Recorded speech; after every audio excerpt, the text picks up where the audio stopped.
Assalamualaikum warahmatullahi wabarakatuh. Alhamdulillah ja'alal ilma taharatan lin nufus nuran lil basair wa hadiyan ilal jannah. Asyhadu an la ilaha illallah wa asyhadu anna Muhammadar Rasulullah. Allahumma salli ala sayyidina Muhammadin wa ala ahlihi wa ashabihi wa man tabi'a sunnatahu wal jama'atahu min yaumina hadza ila yaumin nahda, amma ba'du. Yang kami hormati segenap pengurus sanad, yang terhormat guru kita Dr. Amrullah Harun, STHI MHUM, seluruh rekan-rekan anggota sanad yang bersama-sama berbahagia pada kesempatan subuh hari ini. Alhamdulillah, karena kita diberikan kesempatan untuk bersua. Dari itu, mari kita selalu bersyukur kepada Allah dengan sebenar-benarnya syukur.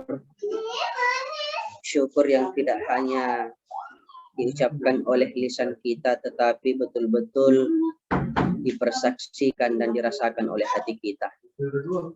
Dan dengan kita rajin bersyukur, insya Allah akan senantiasa menambah apa yang kita syukuri, sebagaimana kajian-kajian kita sebelumnya tentang syukur itu sendiri. Dan saya yakin dan percaya ada banyak ayat-ayat yang ada di dalam Al-Quran yang sudah sangat apik kita pahami, kita hafal dan kita amalkan.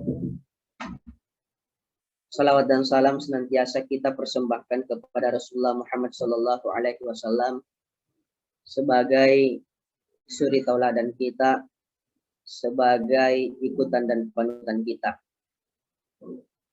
Hadirin yang berbahagia, seyogianya yang akan membawakan kajian pada subuh kali ini adalah Guru Ta Dr. Zulkarnain Mubahar, STHI MHUM ya Ustaz, kalau tidak salah.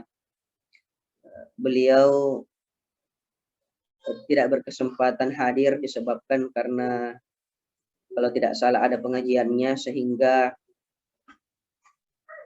sebagai naib yang ternyata kita sami'na wa ata'na sesuai dengan instruksi dari Pak Ketua kemarin sore, maka saya mengatakan bismillah saja. Sempat kami menawarkan kepada guru-guru kita yang lain, tapi ternyata sudah semua dijadwalkan. Akhirnya naib yang menjadi pengganti beliau. Ya, seharusnya di flyer itu tertulis sebagai naibnya Ustadz Zul, supaya para peserta itu tidak kecewa dengan apa yang akan dibawakan oleh Al-Fatih. Dan ada sebuah prinsip di pesantren dulu bahwa namoni maga nareko parenta guru pogau iha. Walaupun apa, ketika itu perintah dari seorang guru, maka lakukanlah. Maka izinkan kami untuk berbagi kepada kita semua.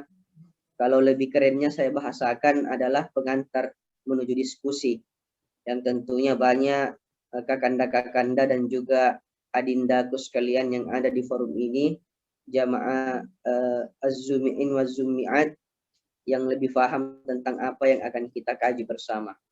Izinkan saya membawakan tema tentang qanaah.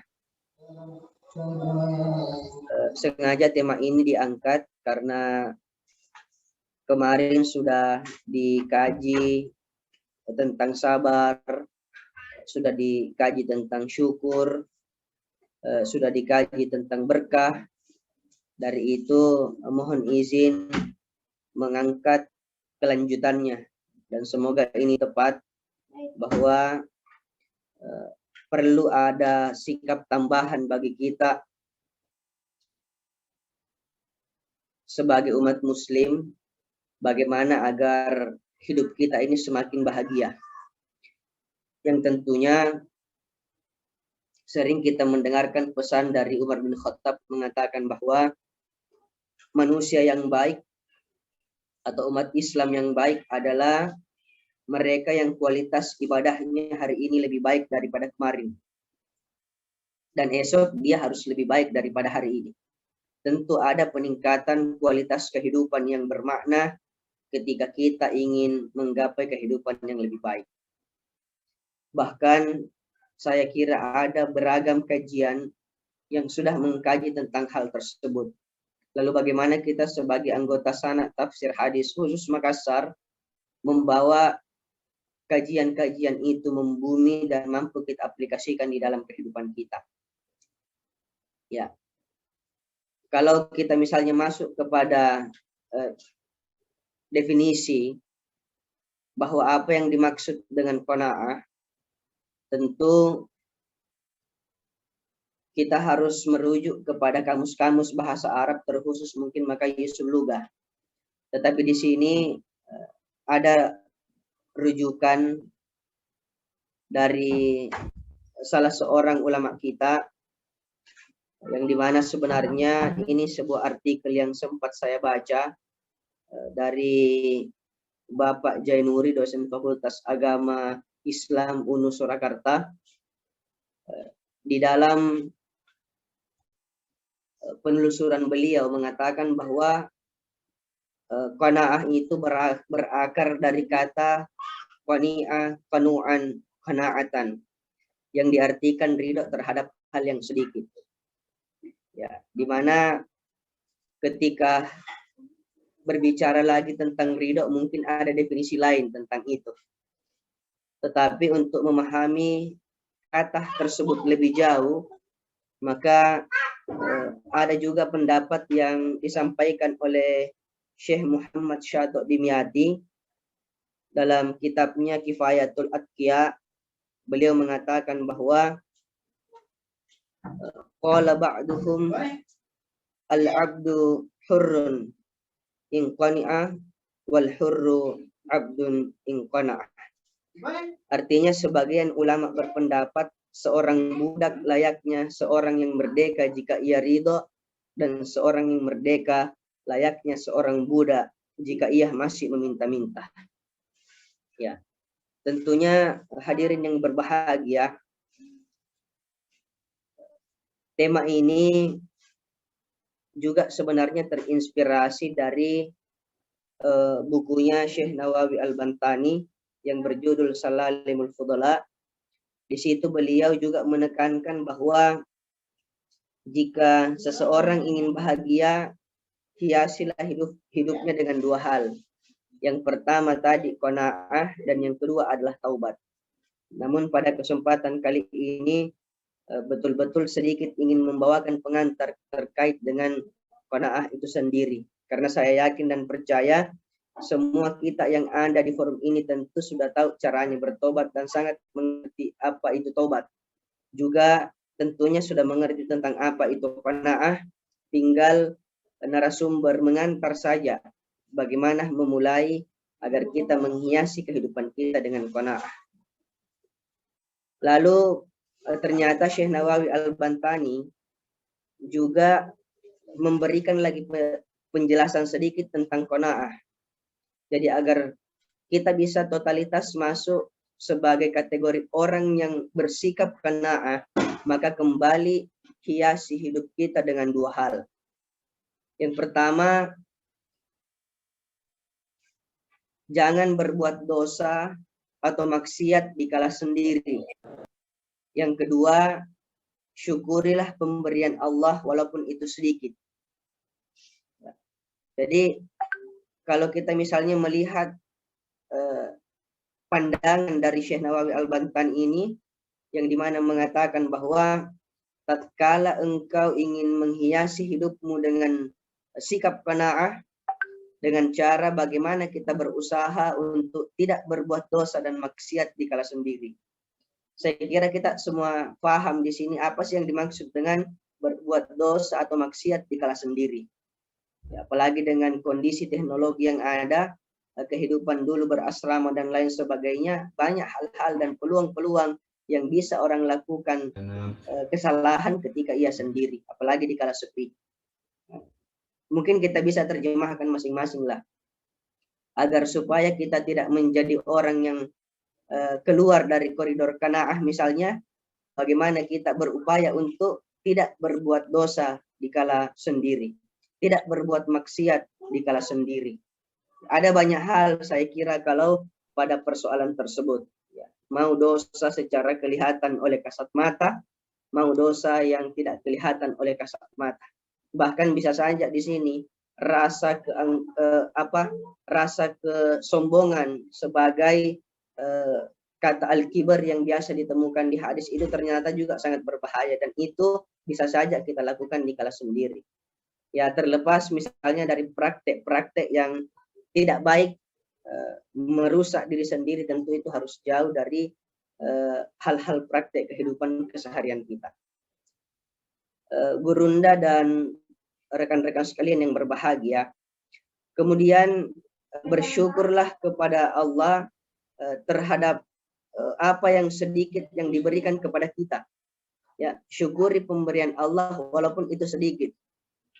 Kira-kira maksudnya apa? Mensyukuri pemberian Allah itu sedikit. Terkadang kita apa istilahnya ya? Nanti mau bersyukur kepada Allah kalau diberikan yang banyak. Nanti berterima kasih kepada Allah ketika diberikan banyak. Tapi kira-kira bagaimana kita letakkan konsep ini? Yang mana yang kita syukur yang sedikit itu? Ya, apakah itu berbicara tentang harta? Apakah itu berbicara tentang rasa atau perasaan? Atau itu berbicara tentang kondisi pencapaian kehidupan kita? Misalnya, ada tahapan proses kalau misalnya kita sebagai pembelajar. Tahapan prosesnya itu adalah apakah kita harus mensyukur yang sedikit ilmu yang diberikan Tuhan? Ternyata tidak. Jangan disyukuri dulu kalau ilmu masih sedikit, tetapi kita harus berusaha berjuang bagaimana mendapatkan ilmu yang banyak. Kemudian mohon izin lagi, misalnya apakah kita mensyukuri kesendirian kita selama ini, yang dimana tatkala misalnya sudah sampai umur untuk menikah, mohon maaf, tetapi tidak menikah. Apakah karena dia ingin bersikap qanaah, menikmati kesendiriannya tanpa mencari pasangan untuk melengkapi hidupnya? Saya kira ini juga bukan tempatnya untuk sikap qanaah tersebut. Dan yang paling penting juga bahwa ternyata qanaah itu ada pada rasa kita setelah ikhtiar melakukan sesuatu, apa yang diberikan oleh Allah maka terimalah. Ya, ada sebuah hadis juga yang disampaikan oleh Imam Ahmad bin Hambal, mohon diluruskan kalau salah. Gurunda dan rekan-rekan pakar hadis tentu bisa mencari bahwa warda bima qasamallahu laka takun aghnan nas. Ridalah terhadap apa yang diberikan oleh Allah kepadamu, maka engkau dimasukkan sebagai orang yang kaya. Kemudian masuk lagi sedikit pada konsep qanaah tersebut. Kita harus berusaha bagaimana ada wujud penerimaan terhadap apa yang diberikan oleh Allah kepada kita. Indikator juga misalnya ketika kita ingin mengukur qanaah itu, dia aplikasikan dalam kehidupan kita sehari-hari. Kalau misalnya mohon maaf kita punya pekerjaan di mana pekerjaan tersebut anggaplah misalnya gajinya 2 juta. Yang ketika kita masuk pada pekerjaan tersebut rutin setiap bulan kita mendapatkan 2 juta. Tetapi ternyata kita mau mengharap lebih dari 2 juta itu, padahal pekerjaan kita itu saja.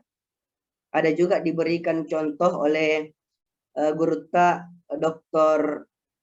Afifuddin Harisa, pimpinan Pondok Pesantren An-Nahdah. Beliau mengatakan bahwa misalnya Anda jadi pejabat, anggaplah dalam tanda petik jadi dekan misalnya. Ketika jadi dekan, biasanya ada fasilitas negara yang akan dia nikmati. Contohnya ketika menjadi dekan ada mobil operasional atau ada mobil ada mobil plat merah yang harus dia pakai. Harapannya adalah dia akan menggunakan mobil Innova luxury misalnya. Akan tetapi ternyata yang ditentukan pada masa jabatan tersebut adalah hanya mobil Avanza. Ya. Lalu ketika disodorkan kunci Avanza, langsung muncul di dalam hatinya bahwa wah, saya tidak layak pakai Avanza, harusnya saya harus pakai Innova Luxury, minimal Innova Venturer.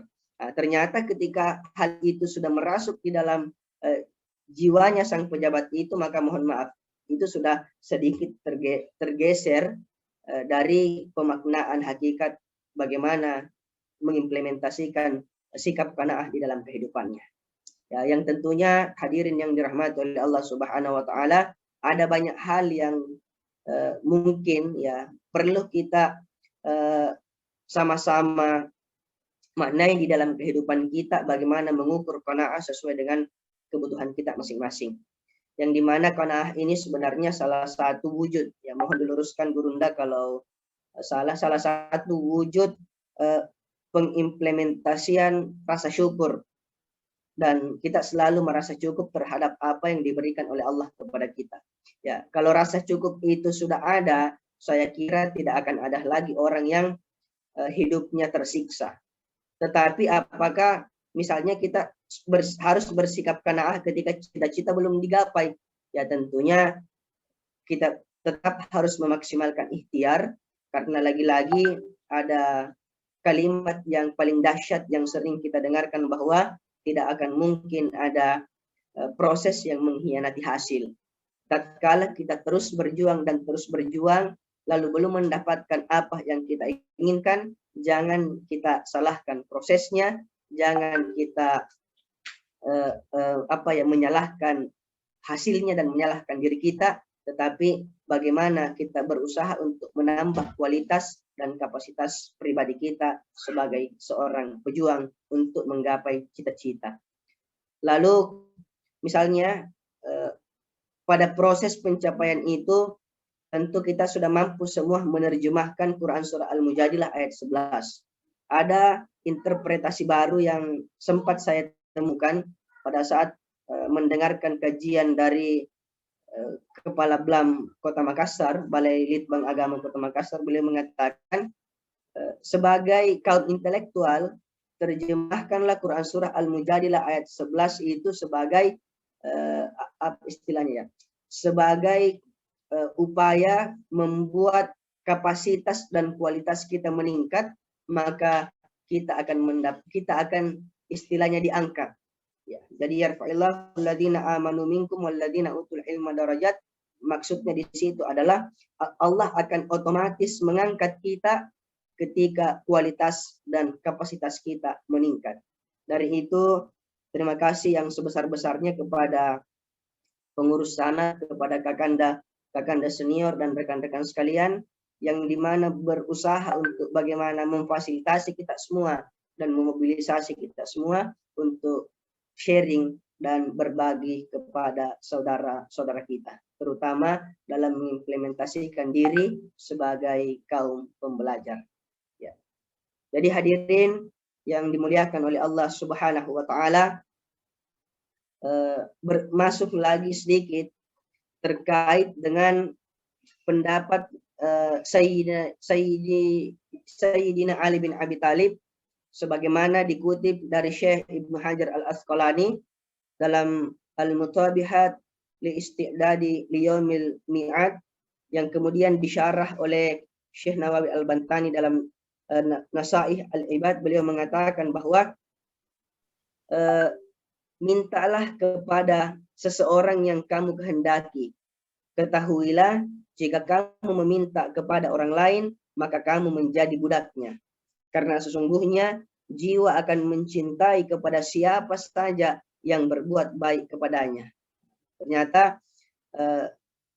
penerimaan seseorang terhadap apa yang dimiliki menjadikannya jauh dari sifat sifat tamak ya. Jadi dengan menerima apa yang ada, maka kita jauh dari sifat tamak. Kalau tidak salah, tamak itu di dalam bahasa Bugis artinya menguah.